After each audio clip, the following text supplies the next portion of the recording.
Good afternoon, everyone, and welcome to our first Real Business webinar. Thank you for freeing up time in what I'm sure is a very busy pre-Christmas time for everyone. We've selected SME employment law as a subject for our first webinar, and we've done that because it's such an important issue for businesses of all shapes and sizes, really. I'm delighted to be joined by Tilly Harries, a barrister and employment lawyer at PwC UK. She's going to be taking us through all of the important developments that took place in employment law during 2017, and will then be signposting some key changes coming up in 2018. We hope, kind of through all of this, that it will set you in good stead for the new year, confident that you're not overlooking any new policy in this space, and are really able to get on with what's really important, the growth and expansion of your businesses. I'll be handing over to Tilly shortly, who's going to spend about 20 minutes summarising 2017 changes and 2018 developments. And then after that, I've got a few questions that I'll be asking her. However, we would like to open up the floor to your personal questions. If you'd like clarification on something Tilly has said, or if a query more specific to your business, then please feel free to submit your questions using the GoToWebinar dashboard to your right-hand side of the screen. We'll select some of those in the final segment of today's webinar. I'll also be posting a few polls during the course of the webinar, mainly during the Q&A between myself and Tilly. Please do let us know your thoughts on the questions asked, as it will really help us determine what awareness levels are in the SME employment law space. And if you find today's presentation discussion particularly useful, there will be a video available for you to forward on to colleagues and peers. But that's kind of enough on the admin side, so without further ado, I'm going to introduce Tilly. She's going to tell you a little bit about herself, and then she's going to walk you through her subject of expertise. So Tilly, over to you. Thank you, Hunter. Good afternoon, everybody, and thank you for making the time for this webinar. So I'm going to do a quick run through what I think are the most important changes that have come to light during 2017 and what we need to look at going forward for 2018.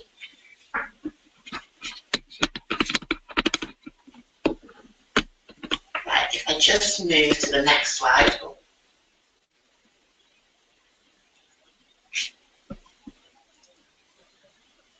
Sorry, having some technical issues.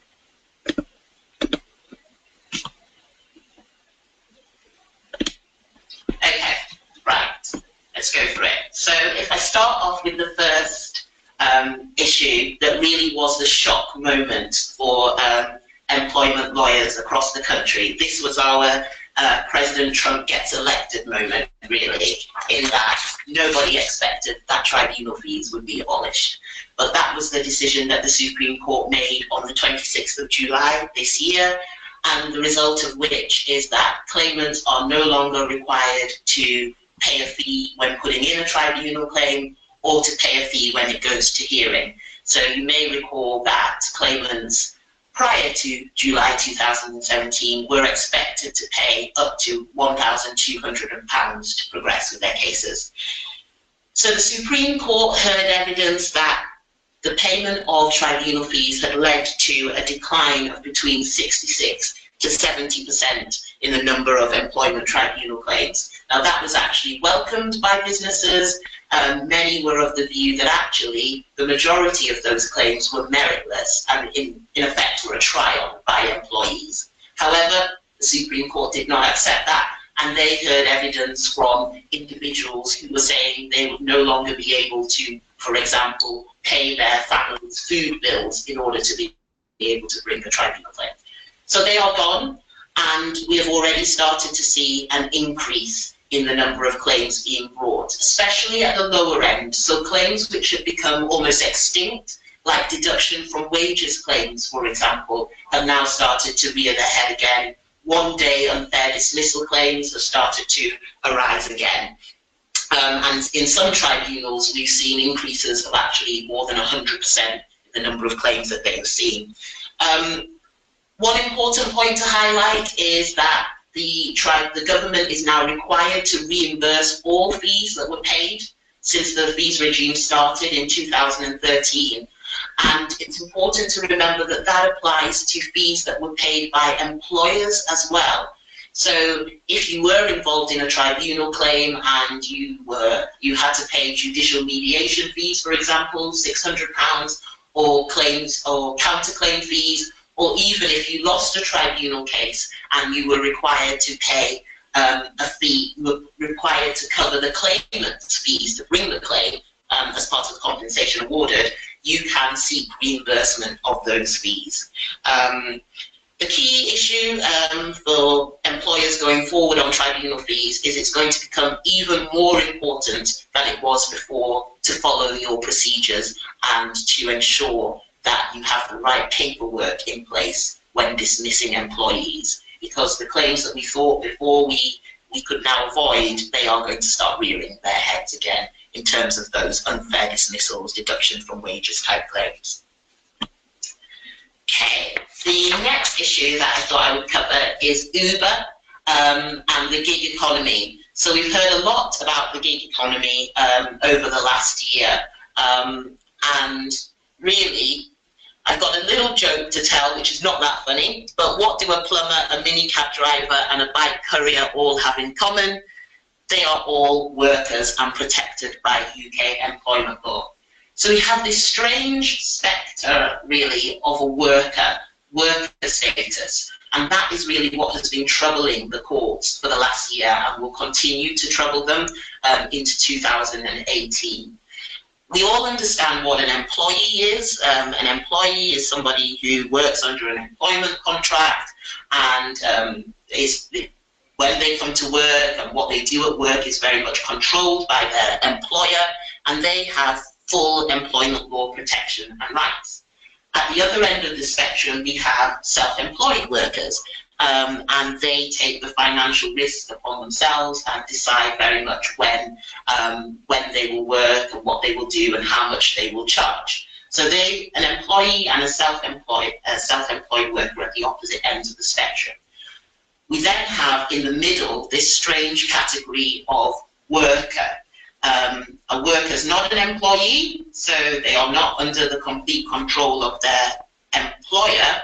However, they're also not a self-employed contractor in that they don't have the ultimate decision-making power over when they work and what work they do. Workers are entitled to holiday pay, national minimum wage, working hours and various other rights. Crucially though, they are not entitled to the right of unfair dismissal. So the issues that come before the courts are, one, in the Uber case, whether the drivers were workers rather than self-employed contractors. In Pimlico Plumbers, whether a plumber was a worker rather than a self-employed contractor, and in City Sprint, whether the cyclists were. And in each case, the tribunal have found that these individuals were not truly self-employed. They did not have the degree of control necessary to be classed as a self-employed contractor. In terms of Uber's case, the tribunal found it relevant that actually the drivers were expected to accept up to 80% of the jobs that were posted to them. So they didn't really have a choice as to whether they could carry out the work or not. In Pimlico Plumbers, it was relevant that in the handbook, the plumbers were expected to complete a minimum number of hours every week. I think it was 40. And again, the tribunal said, well, if you're expected to carry out a minimum number of hours, you are not truly self-employed.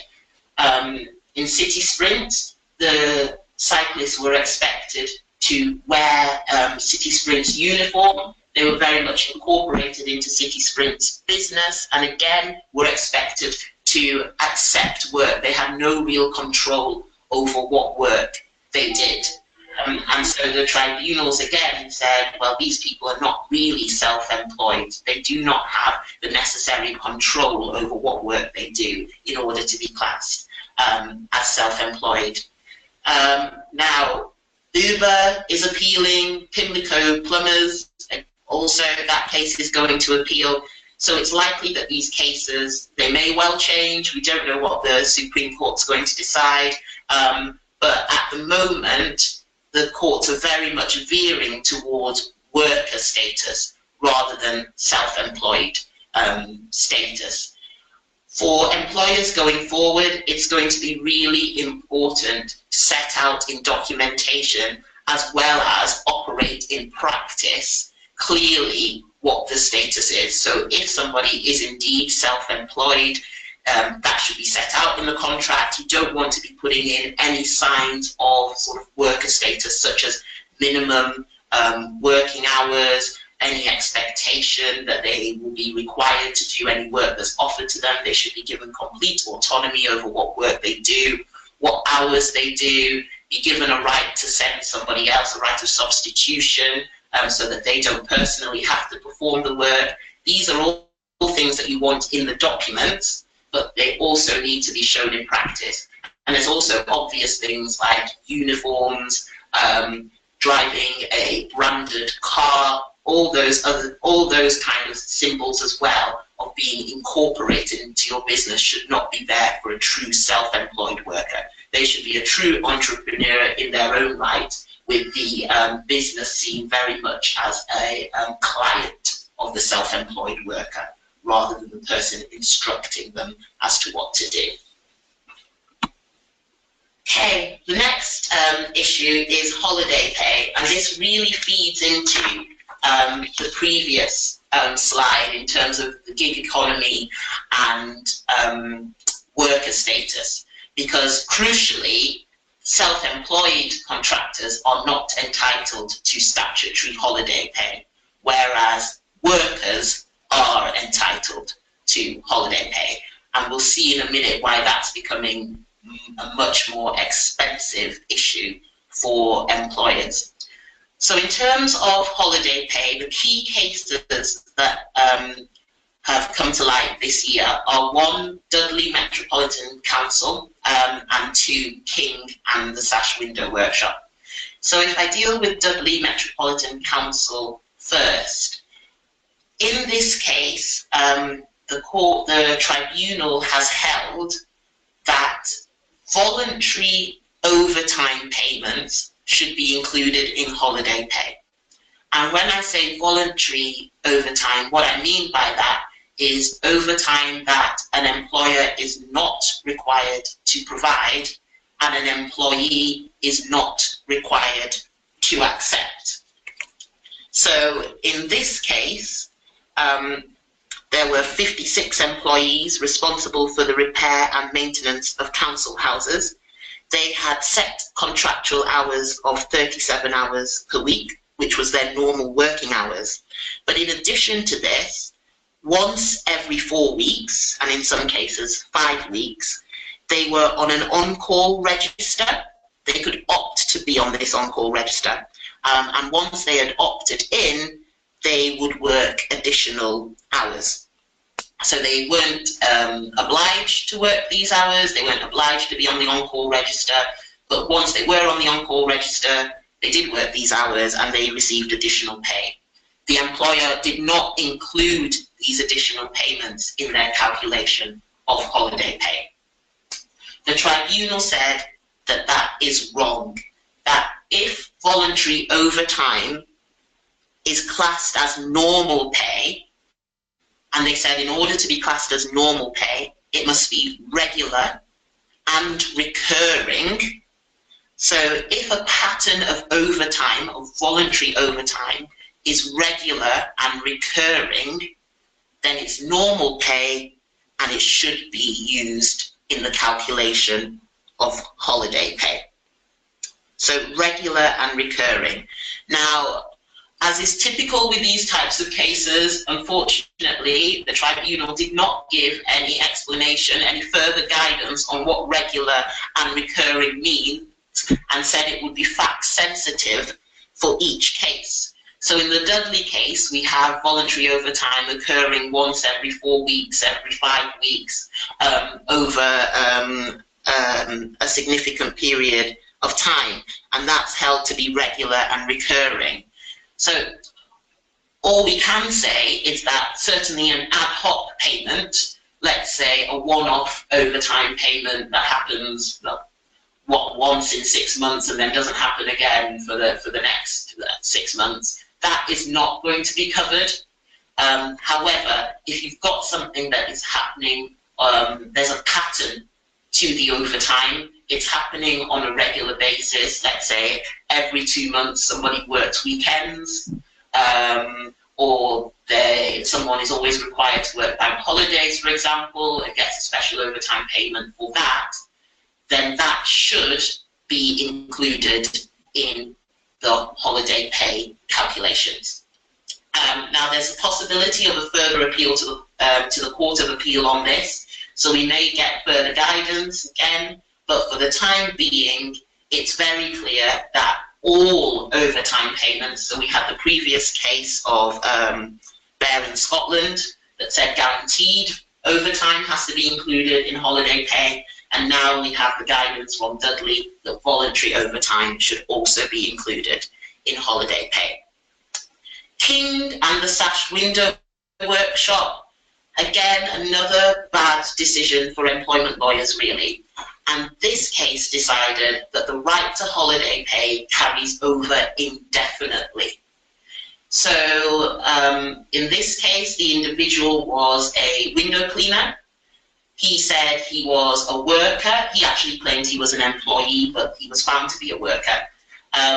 He had been treated as a self-employed worker, as a self-employed contractor, sorry, and therefore had not been paid holiday pay. However, Tribunal said, no, you are actually a worker, and therefore you can claim holiday pay. And the crucial thing the Tribunal said is that there is no limit to the back payments. In other words, a person who has been wrongly classified as a self-employed contractor can claim holiday pay all the way back to 1996, when the right to holiday pay was first enacted. So it's not like, for example, a contractual claim where you can only claim back 6 years, or a deduction from wages claim where you can only claim back 3 months. The European Court was very clear that the holiday pay can be claimed back all the way to 1996. So to put this in context, the employers that we were just talking about on the previous slide, Uber, Pimlico Plumbers, City Sprint, they could find themselves facing very substantial holiday pay bills. So this ruling applies to the 4 weeks holiday period, rather than the 5.6 weeks of UK holiday. It's just the 4 weeks of EU holiday. So the potential bill could be 20 years if we take it back to 1996, times 4 weeks, which would equate to 80 weeks holiday pay per worker, which is a lot of money. So the next case I wanted to talk about was employee monitoring, and this was the case of Barbulescu and Romania. This was a case where the individual was actually sending personal email messages on an account that he had been asked to set up for work purposes, and which the employer had told him specifically should not be used for personal correspondence. So the employer had a policy in place. They said the email account should not be used for personal correspondence. The individual did use it for personal correspondence, and he was dismissed as a result. Now, surprisingly, the decision that the courts eventually reached was actually that the employer had acted unfairly. And importantly, what the court said was that if you are going to have a process in place where you are monitoring your employees' use of email, the employer must make it clear what type of monitoring is being carried out, and must put safeguards in place to ensure that that monitoring does not go beyond what is necessary. So importantly, in terms of what type of monitoring is being carried out. The reason that the employer fell foul of the rules in Barbulescu was that it didn't make clear to its employees that it would be monitoring the content of their emails as well as the fact that they were sending personal emails. So it would have been fine if the employer had simply been noting down that emails were being sent to personal contacts. But the fact that it was actually looking at the content of those emails meant that they breached their employees' rights to privacy. Now, if they had had a policy in place which had clearly set out that not only would they be monitoring the use of the email to ensure that private communications were being made, but they would also be looking at the contents of that email, then they possibly would have actually got away with this. However, you've got the other side of the coin, which is adequate safeguards in place.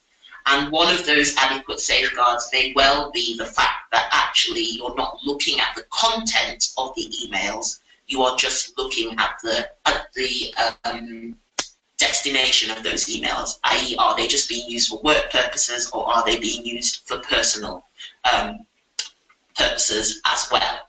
Another adequate safeguard that would be expected to be put in place, especially if you're looking at the content of the emails, is that only a limited number of people within your organization would have access to the output of the monitoring.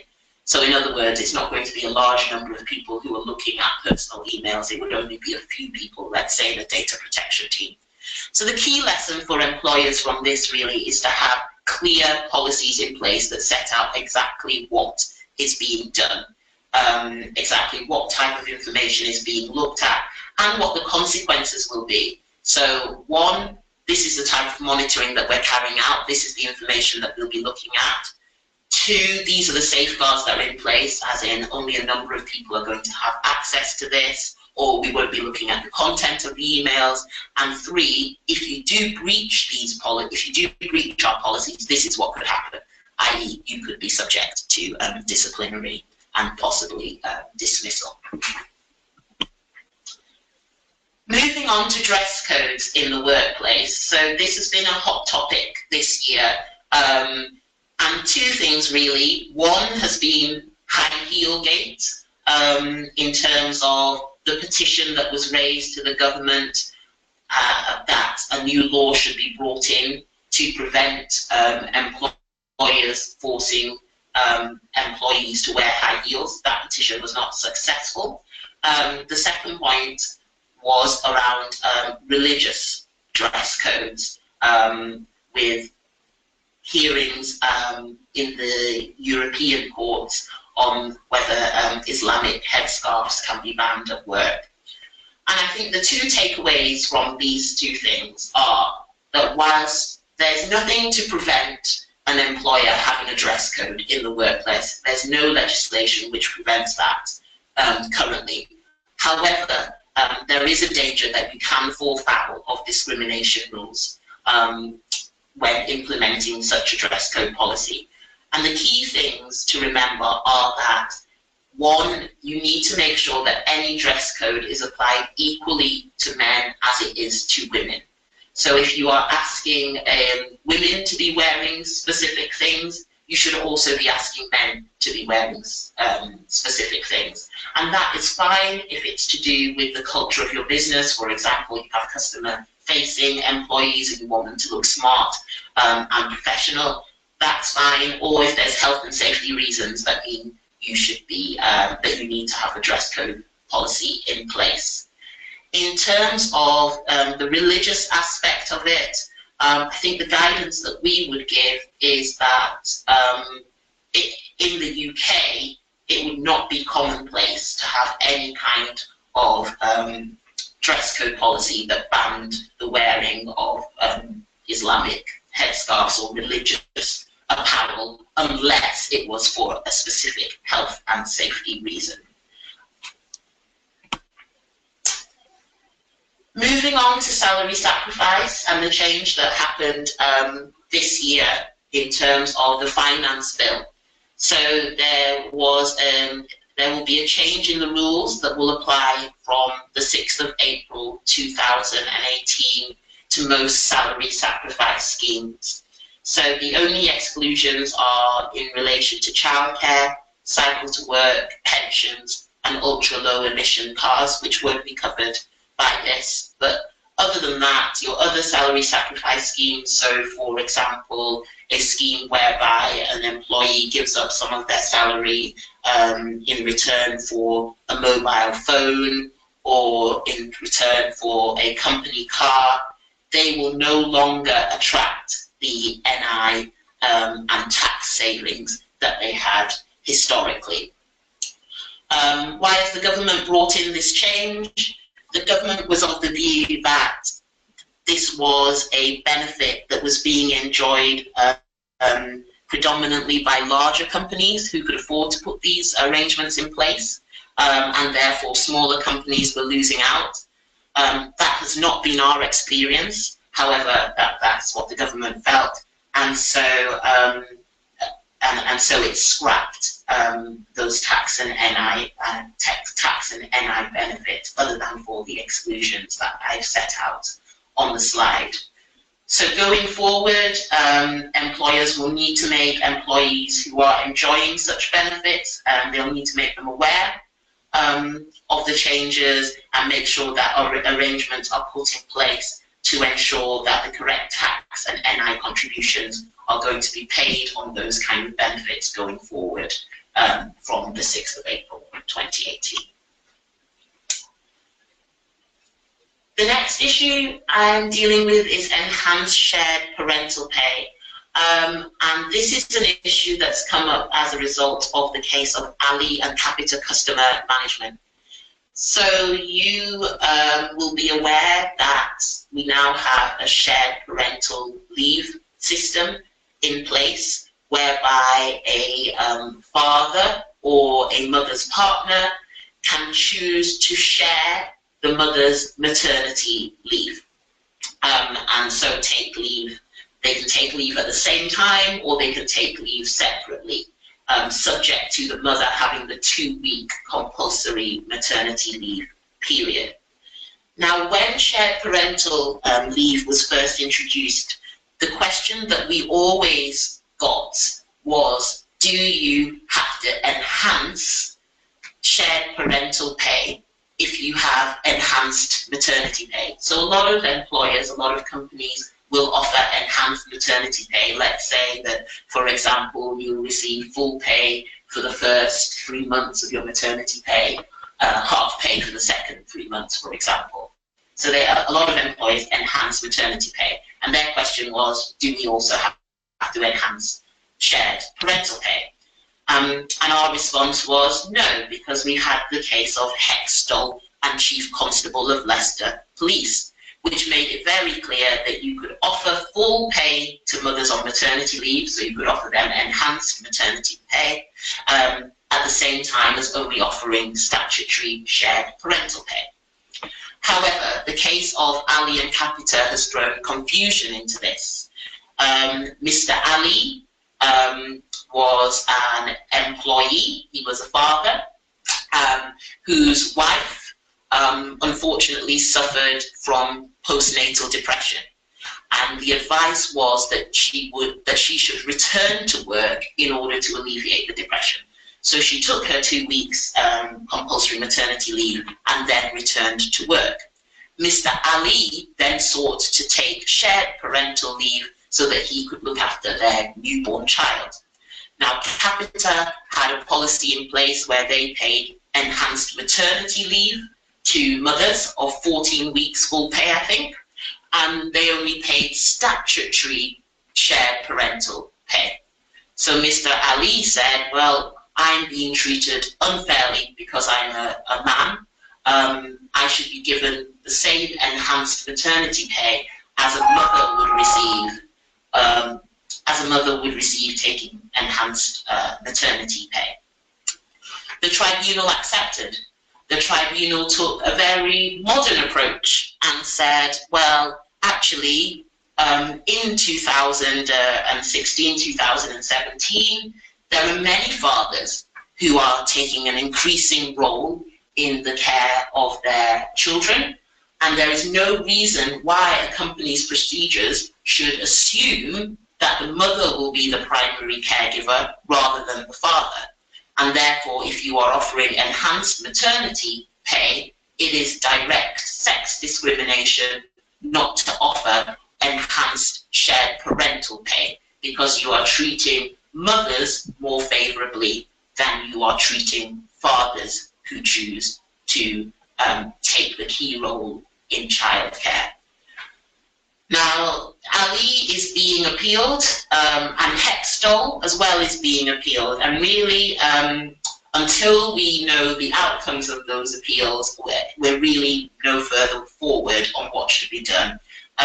The decisions that have been made so far are only at tribunal level, and so they are not binding on employers.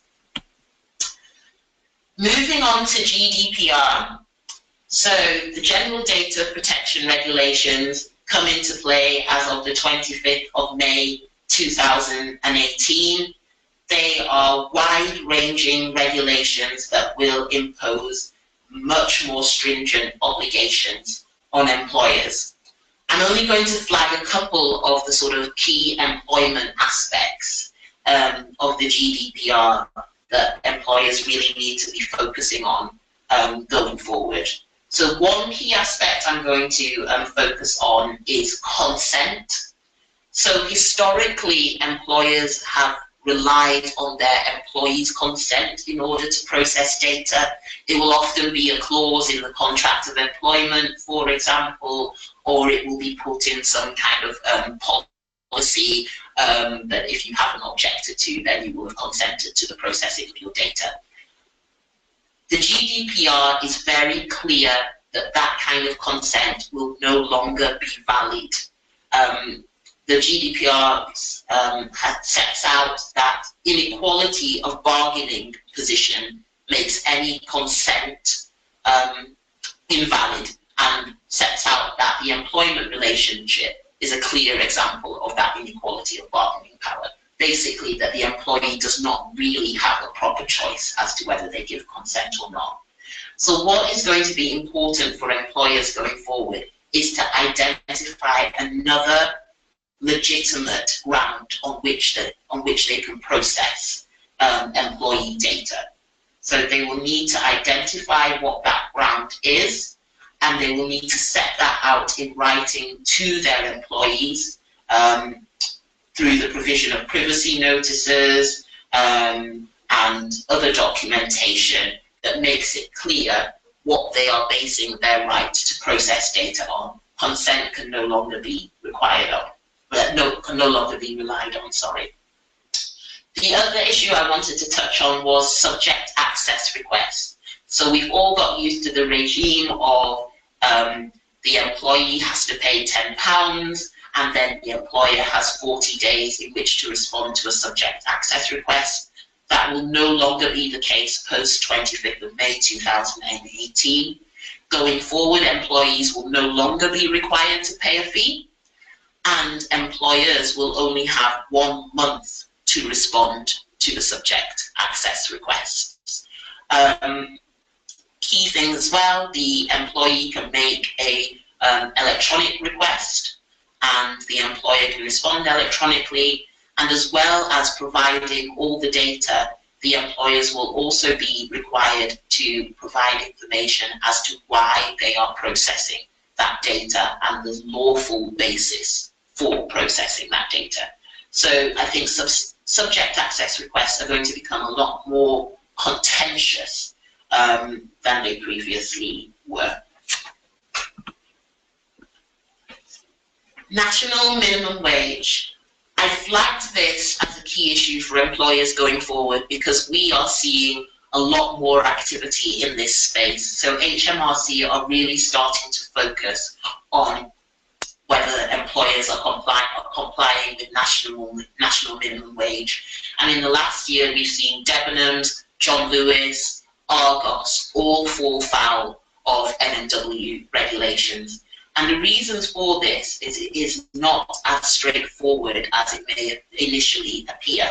So particularly in the hospitality, retail, manufacturing sectors, we are seeing mistakes being made, technical breaches of NMW as a result of things like deductions from pay, salary sacrifice, employees being required to pay for things like uniforms, or to pay for things like equipment, or issues around travel time or time taken to do a security check, for example, or time to attend early morning meetings. Those kind of things can all mean that the correct calculations are not being made when it comes to NMW.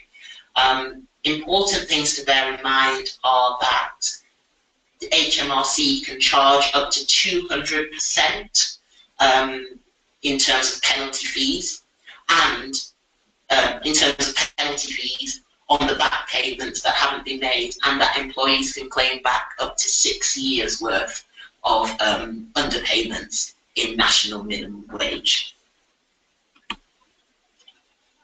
Finally, the last point I wanted to highlight was sexual harassment. I think we'll have all seen the hashtag #MeToo campaign. Started in October 2017 and was used 850,000 times within the first 48 hours. Anecdotally, we have seen a huge increase in the number of sexual harassment claims being made, and in terms of the number of grievances being raised about sexual harassment at work and historic sexual harassment, so issues that employees were not comfortable coming forward with, but have been sort of emboldened to come forward with following the hashtag #MeToo campaign. Important things for employers to bear in mind: sexual harassment is a form of discrimination, and as a result, the compensation payable is unlimited. There is no cap on the compensation that can be awarded for sexual harassment claims. Employers are held vicariously liable for sexual harassment that takes place in the workplace. And in the workplace is defined quite widely, so it's not just actually on the employer's premises, it's also things connected with work. So training days, away days, seminars, after work drinks, for example, can all, any harassment that takes place during those events, an employer can be held vicariously liable for. I've highlighted, and another important issue to mention on sexual harassment is the definition. It's unwanted conduct of a sexual nature that exposes an employee to a hostile, degrading environment, or one that violates their dignity. And a few things to note here. The harassment doesn't have to be directed at the employee in question, because it's simply whether the environment created is offensive to the employee. So there have been cases, for example, where employees have been in a workplace where they are aware that pornographic images are being looked at, or that sexual jokes are being circulated. Those jokes have not been aimed at them, they have not been sent to them, they have not viewed the pornographic images. However, the very fact that they know that that is taking place in the workplace is enough to constitute sexual harassment, because the tribunals have found that that exposes, the very fact that it is going on exposes them to a offensive or degrading environment. I've highlighted a case on the slide, BAE Systems Limited and Conzac. That judgment came out, I think, in August 2017 this year, and it just highlights the potential financial repercussions of this. So in this case, Ms. Conzac was a secretary. She was earning £22,000 a year. Her employer admitted making a comment to her along the lines of, men are quite good at getting over things, they just move on, whereas women tend to dwell on issues and get upset. She alleged that following that comment, she suffered a mental breakdown and psychiatric injury, which meant she was unable to work again. Tribunal agreed and said, yes, that comment was discriminatory, and yes, as a result, you haven't been able to work again, and therefore awarded compensation of £360,000. So I highlight that case because it shows that once you enter that sexual harassment sort of sphere, the potential repercussions in terms of the financial compensation that can be awarded are quite severe. So that's a real gallop through some key issues which have arisen during 2017 and which I think will continue to have repercussions through 2018. And so without further ado, I'll hand over back to you, Hunter. Thank you very much, Tilly. Very interesting stuff. So as I mentioned at the top, just going to have a little kind of Q&A with Tilly before we kind of come on to some questions that people listening in have had. I also mentioned we're going to do some polls, so I'm just going to launch the first one, which is kind of a broader contextual one, and it should just kind of get a feel for what kind of people's awareness was before the webinar. So the question I have for you, Tilly, first off is just, would you say it's kind of fair to say that employment law is struggling to keep up with the rate of change going on right now in kind of our economy and wider business environment? Yeah, definitely. I think especially with the gig economy, I think employment law is really struggling to keep up with the way that the people are working now, and this kind of partial autonomy that people have over their working practices, and people's also desire to be autonomous and to sort of work via apps and things like that. And this kind of categorizing between employee, worker, self-employed status, I think that employment law is really struggling on that area. Okay. So poll feedback from that one, 53% moderately aware, 42% pretty good knowledge, and a small 5% saying that they're completely up to date, but hopefully they still got something from what Tilly had to say. Going on to the next poll, what worries you most as you go into 2018? Next question for you, Tilly. What kind of mistakes do you see most often in the SME employment law space? Definitely not following procedure. So I think it can be quite a headache when you get to a performance issue or perhaps a conduct issue to go through all the steps. Certainly in performance, in terms of setting objectives, measuring those objectives on an ongoing basis, and getting to the point where actually you give a final written warning and then you can dismiss because the objectives still haven't been met. Not all SMEs are willing to go through that process, or to go through the sort of investigation of a misconduct issue, giving the employee the opportunity to respond, to call witnesses, to appeal any decision that's been made. Partly because it's time consuming, and also it's quite document consuming, it's quite paper heavy in terms of having to have all the right letters, all the policies in place, and making sure that every box is ticked. So that would be the biggest mistake, and unfortunately it means that sometimes when you come to a tribunal situation, you're unable to defend what the company has done simply from a process perspective, and that throws all the decision making, it undermines all the decision making because a fair process hasn't been followed. Okay, interesting.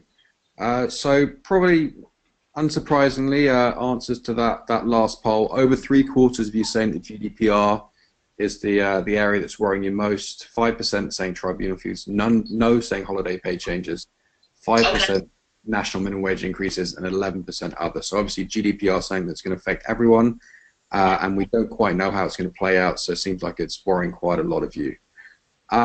Next poll. Simple one. Do you think employment law changes are making it harder to be a business owner? Yes, no, don't know. Contextual one for you with kind of the time of year we're at now, Tilly.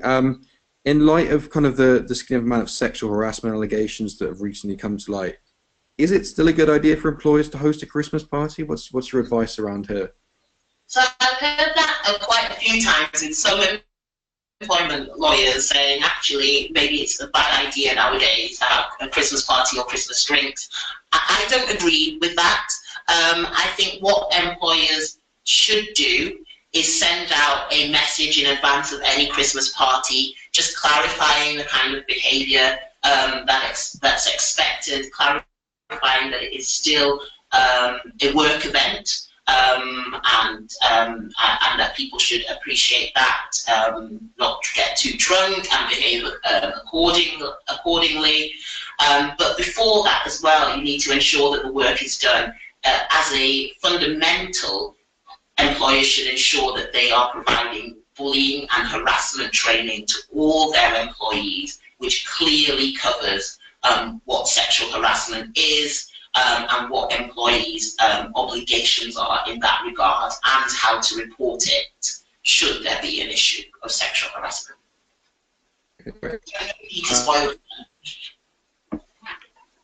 So unsurprising with that last poll, given all we've been discussing today, 90% of you thinking that employment law changes are making it harder to be a business owner, much more to stay on top of, much more applying to a much wider demographic of businesses. So interesting to see that. Next poll. Does the government give businesses enough time and information to comply with changes? Final question for me, Tilly, before we move on to some from our listeners. What would you say is the most important development to focus on during 2018? I think I would agree with your readers, with your listeners, sorry, and say GDPR is one of the most important to focus on going forward. One of the reasons I say that is because I think it is going to become a new sort of area of litigation. So we've just seen that Morrison's case, which I think I referred to in the slides, where there was a class action litigation because of data breaches. We're also aware that a new group has been formed, that's been formed through crowdfunding, I believe, in order to bring class action claims in relation to data breaches. So I think getting your house in order in terms of the GDPR is very important, making sure that your processes and your procedures are in place to ensure compliance, specifically setting out what your lawful basis is for processing data, non-employment points, but also, very important, making sure that your data security is intact, that you have measured safeguards in place to protect your data, and that you can tell your employees about as well, so that they know that their personal data is safe and secure. Yeah, we'll have to see how that starts playing itself out after that May 2018 date. Lots to observe after that. Answers to the government quick poll: 39% think the government does do enough. 44% saying no, and 17% saying don't know. Final poll for today. Do you think you have enough internal employment law expertise at your business? Thinking about all that's been discussed today, all that's coming up in the future, let us know whether you think you have enough internal expertise. We're going to move on to a few from the listeners. First one being around tribunal fees, and someone asking whether kind of historic claims that weren't made when the fees were in place could now be brought to proceedings. What can you shed light on there, Tilly? Yeah, I think that is an interesting one. So we haven't had any sort of authority on that as yet. We've not seen that happen. But I can't see any reason why, in theory, an employee would not be able to say that, look, it wasn't reasonably practicable for me to bring a claim historically because I couldn't afford to pay the fees. So please, can I now make that claim now that there are no fees? I don't see why employees wouldn't be able to do that. So I can see it as a potential that historic claims could be made now on the basis that they couldn't be made because the individuals involved couldn't afford the fees. Yeah. Okay. So results of that final poll: 44% of you saying, or 42% of you saying yes, you do think you have enough eternal law or expertise. 47% saying no, and 11% they're saying don't know. So a slightly niche one from one of our listeners: could a long-term charity volunteer be a worker? Unlikely. Generally, the voluntary sector are not considered to be workers. However, things that could complicate that would be if they receive any kind of remuneration, or if they are expected to turn up at a certain time. So if there's an obligation on them to work particular hours. Okay. So final one from one of our listeners, and this kind of brings it all together, really, all the different themes that we've been discussing. What's the best way of communicating changes with members of staff? So I wouldn't say necessarily there's any best way. I just think communication full stop is a good thing with staff.